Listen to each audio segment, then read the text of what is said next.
کہ میں اپنے نوجوانوں کو لیڈرز بنا دوں. تو کیونکہ پھر سے اچھا میں باہر بھی لوگ ہیں، باہر بھی ہیں، اچھا باہر بھی ہمارے ٹائیگر باہر سن رہے ہیں، تو ان کے لیے بھی ان سب کو میں آج عمران ٹائیگرز بھی ہیں وہاں، اور میں ساروں کو آج سلام بھی پیش کرتا ہوں. اور جس طرح آپ نے یہاں پیرا دیا ہے، اگر آپ لوگ یہاں پیرا نہ دیتے تو ابھی تک میں جیل میں ہوتا. آپ کی وجہ سے ہے. میرے جو مخالف ہیں اس ملک کے نامور ڈاکو جرائم پیشہ لوگ ہیں، اور ان کے پیچھے ان کے ہینڈلرز ہیں، اور ان کو صرف ایک خوف، ان کی زندگی کا ایک خوف ہے کہ کہیں عمران خان الیکشن نہ جیت کے واپس آ جائے، اور اس کے لیے ہر قسم کی سازش چل رہی ہے. لیکن یاد رکھیں، قرآن میں اللہ کہتا ہے کہ ایک پلان انسان بناتا ہے اور دوسرا پلان، اور کامیاب ایک پلان ہوتا ہے صرف، اور وہ اللہ کا ہے. تو اس لیے اللہ ابھی تک ہمیں بچا کے یہاں لے آیا ہے. اور ماشاءاللہ آپ کی جو جماعت ہے پاکستان کی تاریخ میں پھر سے کہہ رہا ہوں، میری عمر تقریباً پاکستان سے 5 سال چھوٹی ہے.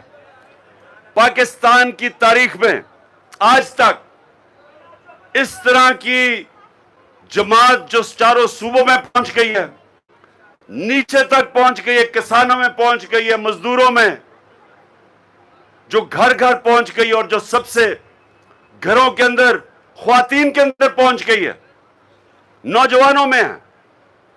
ایسی کبھی پاکستان کی تاریخ میں جماعت نہیں آئی. اور جس کی وجہ سے یہ سب ڈرے ہوئے ہیں.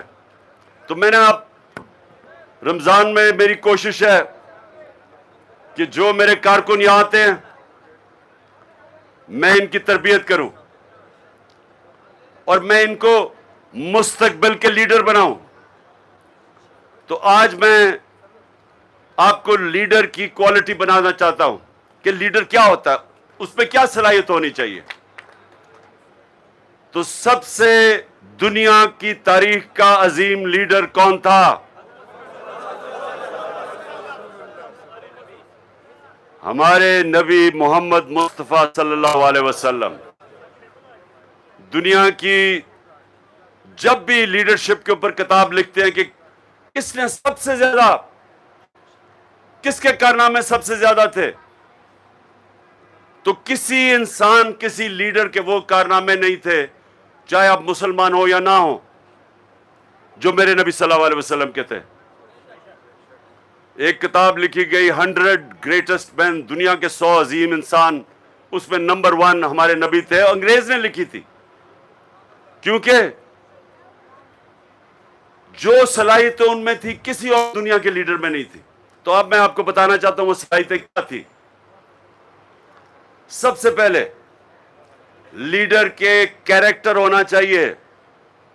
اگر لیڈر کا کیریکٹر نہیں ہے وہ لیڈر نہیں بن سکتا. ڈنڈے مار کے وہ لوگوں کو عزت نہیں کروا سکتا. اپنی عزت آتی ہے اس کے کیریکٹر سے، اور وہ کیریکٹر 2 چیزوں کے اوپر بیس ہوتا ہے، صادق اور امین. نبوت سے پہلے میرے نبی کو سب صادق اور امین کہتے تھے، اور ہر مسئلہ جب لوگ حل کرنا چاہتے تھے تو ان کے پاس جاتے تھے، کیونکہ ان کو پتا تھا وہ سچے بھی ہیں اور امانت دار بھی ہیں. یہ 2 کوالٹیز سب کے، اگر آپ اپنی عزت کروانا چاہتے ہیں، یہ 2 چیزیں اپنے اندر ڈال لیں. آسان نہیں ہے، سچ بولنا آسان نہیں ہے. ظالم کے سامنے سچ بولنا آسان نہیں ہے. سچ آپ کو طاقت دیتا ہے، کیونکہ اللہ الحق ہے، اللہ سچ ہے. جب آپ سچ بولتے ہیں وہ آپ کے ساتھ آ کے کھڑا ہو جاتا ہے. اور سچے آدمی کہیں دنیا کے معاشرے میں چلے جائیں،